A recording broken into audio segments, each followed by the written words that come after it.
Waktunya bersaat teduh dengan Tuhan melalui bacaan Alkitab satu pasal sehari dalam kitab Nabi-Nabi Besar bahagian pertama seri yang ke-22. Kitab Yesaya pasal 22, hukuman terhadap bangsa-bangsa, kelancangan penduduk Yerusalem, dan tentang Sebna dan Elyakim. Mari baca Alkitab, mari dengar Alkitab, dan mari lakukan apa yang Allah firmankan di dalam Alkitab. Maka iman dan pengharapanmu tidaklah sia-sia. Tuhan Yesus Allah Putra Alfa dan Omega, Tuhan atas hari Sabat memberkati, dan Allah Roh Kudus akan menuntun untuk memahami. Salam kasih dan doa dari Rumah Produksi Endang Silitonga Tanjung Bible Audio Ministry. Mari memulainya dengan doa dalam hati.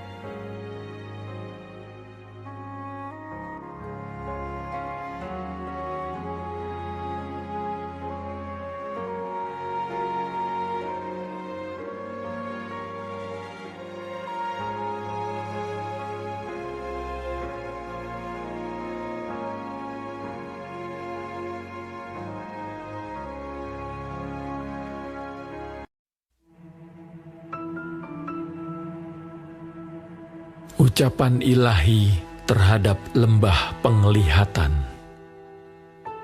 Ada apa gerangan?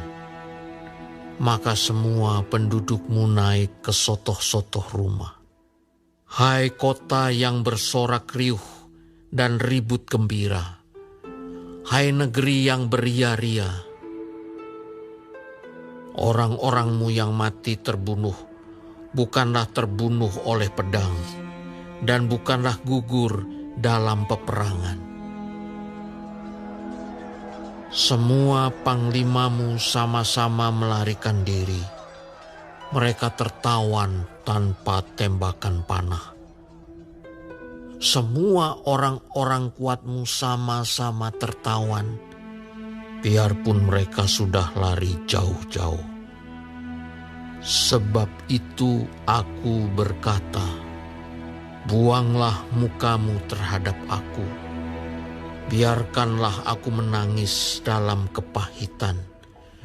Janganlah mendesak aku, supaya aku terhibur mengenai kebinasaan putri bangsaku. Sebab Tuhan semesta alam telah menentukan suatu hari. Ia akan menggemparkan, menginjak-injak, dan mengacaukan orang di lembah penglihatan. Tembok akan dirombak, dan teriakan minta tolong sampai ke puncak gunung-gunung. Elam telah memasang tabung panah. Aram datang dengan pasukan berkereta dan berkuda, dan Kir membuka sarung perisai. Maka lembah-lembahmu yang paling indah penuh dengan kereta, dan pasukan berkuda berbaris di hadapan pintu gerbang, dan Yehuda kehilangan perlindungan. Pada waktu itu, engkau memandang kepada perlengkapan senjata di gedung hutan. Kamu melihat bahwa memang sudah banyak sekali retak-retak tembok kota Daud, dan kamu mengumpulkan air kolam bawah.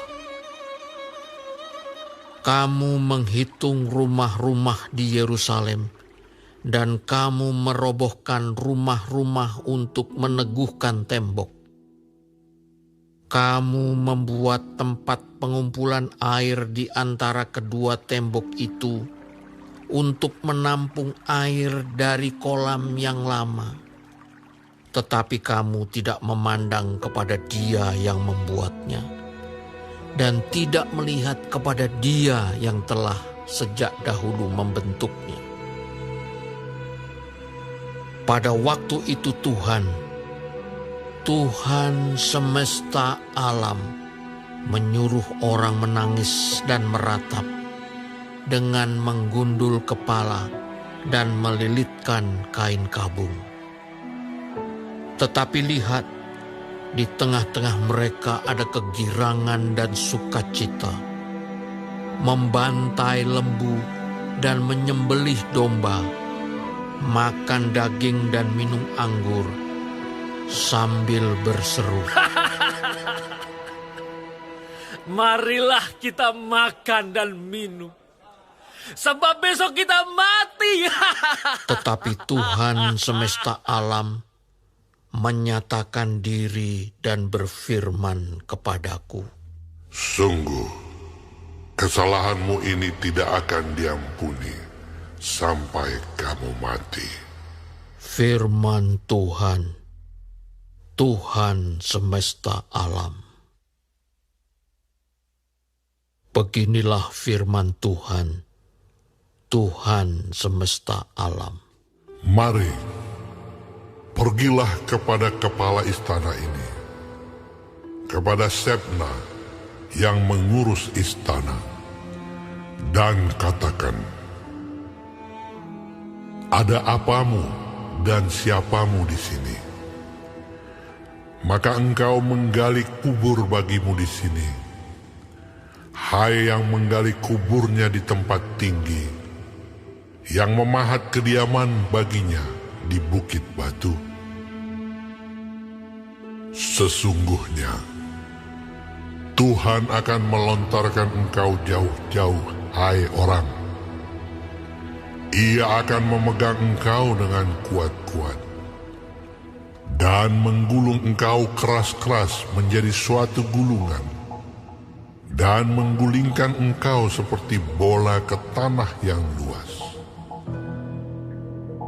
Disitulah engkau akan mati, dan disitulah akan tinggal kereta-kereta kemuliaanmu, hai engkau yang memalukan keluarga Tuhanmu.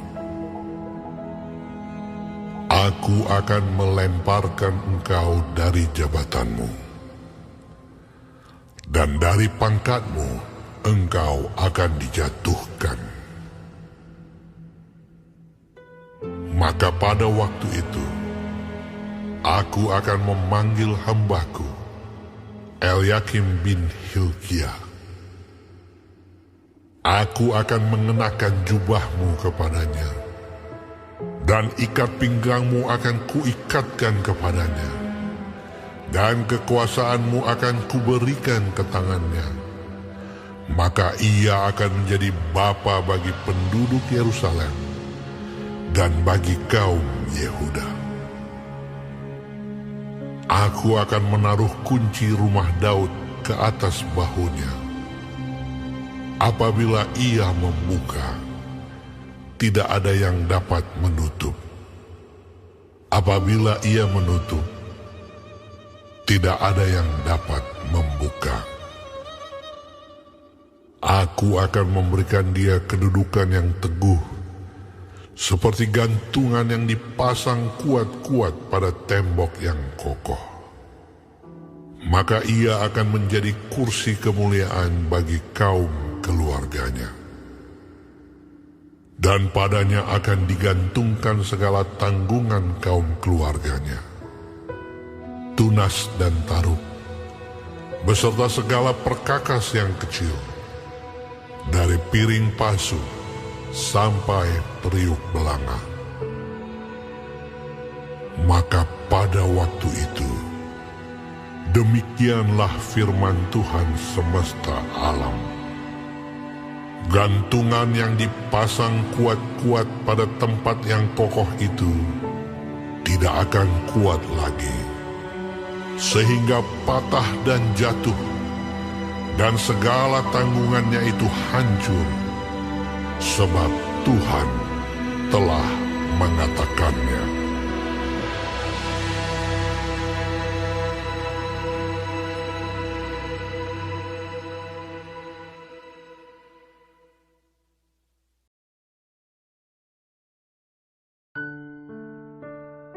Kita telah menyelesaikan bacaan Alkitab 1 fasal sehari dalam kitab Yesaya, fasal yang ke-22. Sedikit perenungan melalui pasal ini tentang seruan pertobatan dengan ayat panduan perenungan terang besar Alkitab Yesaya 22 ayat 12 dengan bunyi nas. Pada waktu itu Tuhan semesta alam menyuruh orang menangis dan meratap dengan menggundul kepala dan melilitkan kain kabung. Setelah bernubuat tentang bangsa-bangsa, sahabat-sahabat firman, mulai di pasal yang ke-13 sampai pasal yang ke-21, kini nubuat Tuhan melalui Nabi Yesaya dialamatkan kepada Yehuda dan Yerusalem. Ternyata umat-umat Tuhan juga melakukan dosa yang memilukan hati Tuhan. Padahal di awal perjanjian lama keberadaan umat Israel begitu istimewa karena mereka adalah umat perjanjian yang dipilih keturunan Abraham. Dan mereka bermegah karena status yang mereka miliki itu. Umat Israel akhirnya menganggap dapat melakukan apa saja tanpa ditegur karena mereka adalah umat pilihan. Namun anggapan itu salah besar. Karena jika kita membaca sejarah umat Israel, kita akan mendapati bahwa umat Israel berulang-ulang kali ditegur Tuhan karena kesalahan dan pelanggaran mereka. Sahabat-sahabat firman, dari lembah penglihatan mulai ayat yang pertama sampai ayat yang ke-13, Yesaya pasal yang ke-22, Yerusalem digambarkan sebagai kota yang akan diserang dan dihancurkan apabila penduduknya tidak kembali kepada Tuhan. Kekeliruan yang dilakukan oleh mereka ialah mengandalkan kekuatan sendiri dan berlindung kepada bantuan negara-negara yang kuat pada zaman itu. Dan kesalahan utama mereka ialah melupakan Tuhan yang telah menyelamatkan mereka dari serangan musuh. Banyak kali mereka tidak mempercayai janji dan penyertaan Tuhan. Itulah sebabnya Tuhan hendak menghakimi mereka dan penghakiman ini akan mematikan mereka. Ayat yang ke-15 sampai ayat yang ke-19. Namun meskipun demikian, Tuhan tetap menjanjikan pengharapan melalui Eliakim anak Hilkia di ayat yang ke-20. Eliakim akan menjadi pemimpin umat yang menyelamatkan Yerusalem dan ia digambarkan menjadi gantungan bagi umat Israel. Tetapi ini pun tidak akan berlangsung lama karena pada akhirnya Eliakim pun akan jatuh di ayat yang ke-25. Sahabat-sahabat firman, sebagaimana umat Tuhan di zaman purba, banyak kali kita juga sebagai umat Tuhan di era modern melakukan dosa dan merasa tetap nyaman seolah Tuhan tidak mungkin menghukum kita karena kita adalah umat-umat pilihannya. Sahabat-sahabatku, bagaimanakah engkau mengetahui bahwa engkau hidup di hari-hari terakhir sehingga dengan demikian hal itu mempengaruhi pemikiran dan tindakanmu tentang itu? Atau apakah engkau salah satu dari orang-orang yang hidup seperti tidak ada lagi hari esok, sehingga ketika engkau melihat sedikit kesenangan, maka engkau akan berkata, marilah kita makan dan minum, karena besok kita akan mati. Terang besar Alkitab Yesaya 22 ayat 13. Sahabat-sahabat firman, mereka yang merasa akhir dunia sudah dekat tetapi tidak terlalu dekat, sedang mengerjakan daftar keinginan mereka tentang hal-hal yang ingin mereka lakukan sebelum mereka mati atau sebelum Tuhan datang. Dan ini adalah sikap dari mereka yang akan hilang. Mereka yang hidup hanya untuk dirinya sendiri dan berpikir bahwa kedatangan Tuhan Yesus yang kedua kali akan merusak segalanya. Sahabat-sahabatku, untuk itu Yesaya meminta kita pada hari ini untuk mendengarkan panggilan Tuhan, untuk menangis, untuk berkabung, dan untuk mengenakan kain kabung.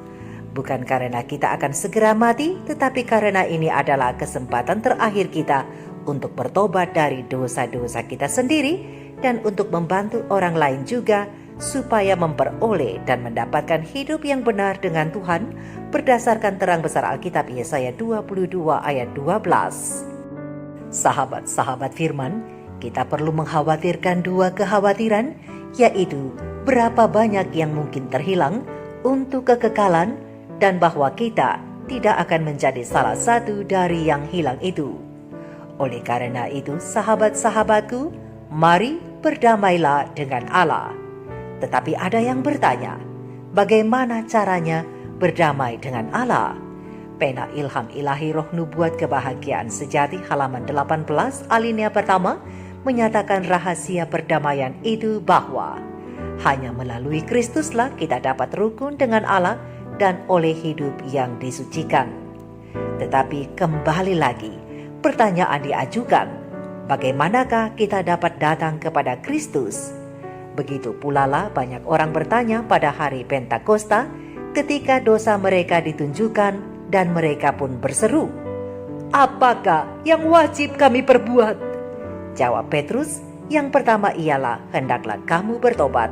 Terang besar Alkitab Kisah 2 ayat 37 dan 38.